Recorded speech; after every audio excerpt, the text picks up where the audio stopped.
Hello again, Gills fans. Welcome back to the latest episode of Gills and the Blood TV. It's Monday review time, and unfortunately, for the third Saturday on the spin, we are talking about another Gills defeat. But unlike the performance or non-performance at Adams Park last week, where we went down 2-0 to Wycombe Wanderers and the game was effectively dead inside 7 minutes, this was a much better performance from Steve Evans' men. We lost 2-1 at home to a very good Sunderland side that were shorn of some of their best talents. The likes of Aidan McGeady missed the game, but they've still got plenty of options, haven't they? Got a huge squad, loads of resources, and still had lots of quality to come in, didn't they? Lots of Aidan O'Brien took their place in the side, and he obviously had an influence in the game. But yeah, it was a much better performance from Gills, and probably a game where we deserved at least a point. So yeah, got to have a look at it overall. Thought first half, Gills were much the better side. We penned Sunderland back, we stopped them from playing. We've all heard, if you watched my match preview with Graham from What the Felt podcast, he talks glowingly about the likes of Dan Neil in the middle of the park, and also more specifically Callum Doyle, the young centre-half on loan from Manchester City. He's convinced he'll play for Man City's first team and England. But we stopped them playing out from the back. We forced them into errors. They kept putting the ball out of play. They kept giving us pull back. We kept turning over possession, and we created good chances. Jack Tucker employed in a slightly different role in front of the back four, screening alongside Stuart O'Keefe and Carl Dempsey, and I thought he was very good, and he nearly gave us the lead, didn't he? An incredible right-footed volley from about 25 yards. The keeper, Hoffman, made a very good save, flung himself to his right and tipped it round the post for a corner. It wasn't just that, though. We had a Verdane Oliver header that went just over. Max Amar had one cleared off the line. I think Danny Lloyd was involved in that scuffle as well. And then we took the lead. Mustafa Carriol, back from injury, wasn't meant to play. Neither was Ryan Jackson, mind games. Was getting us up the pitch on the left-hand side, and he was giving Carl Winchester a torrid time. And he causes a problem, and then the ball eventually falls to Stuart O'Keefe in the box, and he pinches it off the player, and it's a stonewaller for me. We're all a bit miffed at first because we don't know what's happened, because Verdane Oliver actually puts the ball into the back of the net, but the referee says, no, I've already blown the whistle, so it is a spot kick. And Danny Lloyd, somewhat surprisingly, took responsibility, sends Hoffman the wrong way, and puts us 1-0 up, and deservedly so, like I've already mentioned. We were good value for that 1-0 lead. There was a little bit of a sideshow afterwards, unfortunately, between Lloyd and Verdane Oliver regarding who was taking the penalty. But I think Steve Evans has come out on Sunday and said that it was partly his fault. He didn't sort of specify that Verdane should still be on penalty duty, and Danny Lloyd obviously wanted it, having seen Big V miss one last week. The main thing was that the ball went in the back of the net. I don't want to imagine what would happen if Danny Lloyd had missed the target or the keeper had saved it. But it was a good lead. We deserved it. Everything that Sunderland did was in front of us, so he was able to defend properly. We were solid. Reece Bennett and Max Amar as a pair were very, very good. Ryan Jackson, absolutely brilliant on his comeback from injury. Robbie McKenzie, very diligent at left-back as well on the wrong side to what he naturally plays. And the best chance they had was a Luke O'Nien drive from the edge of the box from a cut-back corner. We switched off slightly.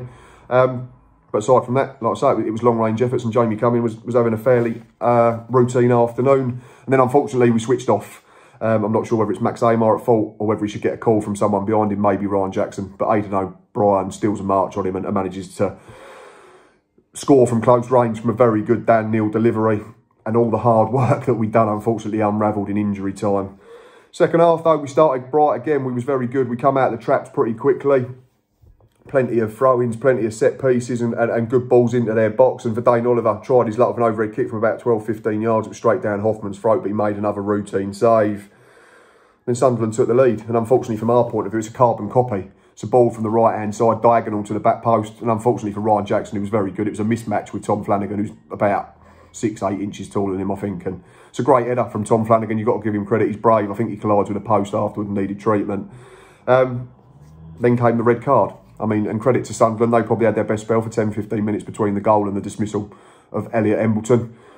Spoken to plenty of Sunderland fans. They all know their stuff. Like I said on the What the Felt podcast on Saturday evening, reviewing it, every fan base has a village idiot. And I see some funny comments. The best one, I think, was on Twitter that said that because Jack Tucker got back up, it was only a yellow card. So not worrying about the rules. But most Sunderland fans agreed and said it's a red card. He's out of control. His studs are on display. And I think if Jack Tucker's legs planted, he's in big trouble. Luckily, he manages to ride it. And I think Embleton's reaction says it all. He doesn't complain. He doesn't protest. And he's straight off down the tunnel. He knows he's dropped one. And gave us a chance, didn't it? Gave us a foothold back in the game. And from there on in, it was pretty much the Alamo. The game was played solely in their third of the park. John Akindi came on for Carriol, who was blowing a gasket after an hour, which was understandable after missing the last 7 or 8 games. He was decent. Put himself about. He won his flick-ons. He linked up with Verdane Oliver a couple of times. There was one shot, I think it was John Akindi won the first flick on, and then he got it back off Oliver, and he had a touch, and he set himself half volley from the edge of the box, and there's a great block. It might have been Doyle or Flanagan, chucked themselves in front of it. The effort looked goal bound. I'm not saying it had gone in. You know, Hoffman was still in the way, but it was a brilliant block. And that was probably something that you'd say Sunderland didn't do over the last couple of seasons. I'm convinced if this was Sunderland under Jack Ross or under Phil Parkinson, we'd have got at least a point, and they'd have folded under that pressure, but they didn't. They were resolute, and fair play to them. You have to give them credit. They found a way to get over the line. But that wasn't just the only chance, was there? Danny Lloyd had a shot blocked. Hoffman saved from Robbie McKenzie. I'm still not sure how it's not gone in. Max Amar was essentially playing as a midfielder after the red card because we had so much space, and the extra man plays a delightful ball from right to left. And Robbie McKenzie arrives really late on the scene, wide, and he's probably on the corner of the penalty area. It's a brilliant header to get it to the far post, and for all the world it looks it's in. And then it also sort of went in a bit of slow motion. Hoffman manages to get up and claws it onto the post. It's a brilliant save. I mean, his kicking was appalling. Sunderland fans will probably agree with me. He just kept booting it out of play, which is a bit weird considering he comes from Bayern Munich and they have a certain Manuel Neuer in their ranks, and I'm sure he'll be getting some tips. But the save is world class. It's as good a save as I've seen live this season, certainly, and it helps preserve their lead. For me, we should have another penalty though late on. John Akindi's 4 yards out, middle of the box. He's just got to pull the trigger, and he has his leg swipe for me. So that's one that's been missed. And I thought the referees got most things right, to be fair. But for me, they've missed a big one there. It's a pivotal decision that's gone against us. And unfortunately, that's what happens when you're down the bottom. You either get no luck or all bad luck, it seems. And on another day, we get a penalty, or the Robbie McKenzie header goes in off the post, or the Hoffman can't quite reach it. And then from the resulting throw-in or corner, for Dane Oliver, header, clips the top of the bar. And I think I quoted on the match day live, I said it's not going to be our day. And it wasn't. We lost 2-1. But it was a much better performance. It was a proper Gillingham performance. And I think if we can put that kind of display in on a more regular basis over 90 minutes, then we'll be absolutely fine. Because at the moment we are in a relegation dogfight. That's why we're outside the relegation zone, only on goal difference. But play like that and we'll certainly start pulling away from that dreaded line. In terms of best black cat on display, it was difficult. I thought we penned them back, like I said, and we were the better side for large periods. But one that stood out for me was the man who set up the equaliser, which proved to be quite decisive in the end because it got Sunderland level at the break when they probably didn't deserve to, and that was Dan Neil. I thought he was very tidy. I thought everything that they did well, he was involved in. Like I say, assist for the equaliser. He had 68 touches on the afternoon, 84% pass completion rate, which is very good. That's what you want from your midfielders. You want them to keep it moving, keep possession ticking over and trying to get into good areas. 4 key passes, which means he was involved in vital areas as well. He's blocked a shot. He's made 2 vital tackles as well. And this is a kid who's only 19 years old. So Graham from What the Felt podcast, if you are watching, I'm sorry, I am bigging him up, and he will be drawing attention from bigger clubs, or at least clubs further up the pyramid, I'm sure, because it was a very accomplished performance from what is a teenager. So yeah, best black cat on display for me was Dan Neil. In terms of Gills player ratings, no one had a bad game. It was a really solid performance from front to back. We were really good throughout. Potentially switched off a couple of times, which has ultimately cost us. But like I say, this is what happens when you're down the bottom. But on the whole, I thought everybody played their part in what was a very, very good display that deserved more than the nothing that we got. I thought Jamie Cumming had very little to do. What he did well. So 7. In terms of the back 4, I gave Ryan Jackson a 7.5. I thought, considering he'd been out for so long, his performance was absolutely first class. He didn't get done on the outside defensively. Very rarely allowed balls into our box. He was a threat going the other way and got into good areas.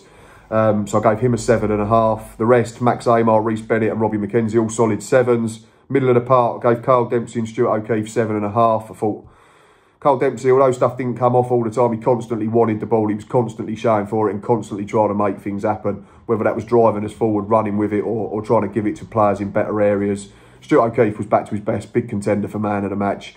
We need him. We need people that are going to be horrible to play against without crossing the line like he did the other week. We know that. But yeah, Stuart O'Keefe, very good for me, 7.5. And Jack Tucker, in a role that probably wasn't quite familiar to him, solid 7.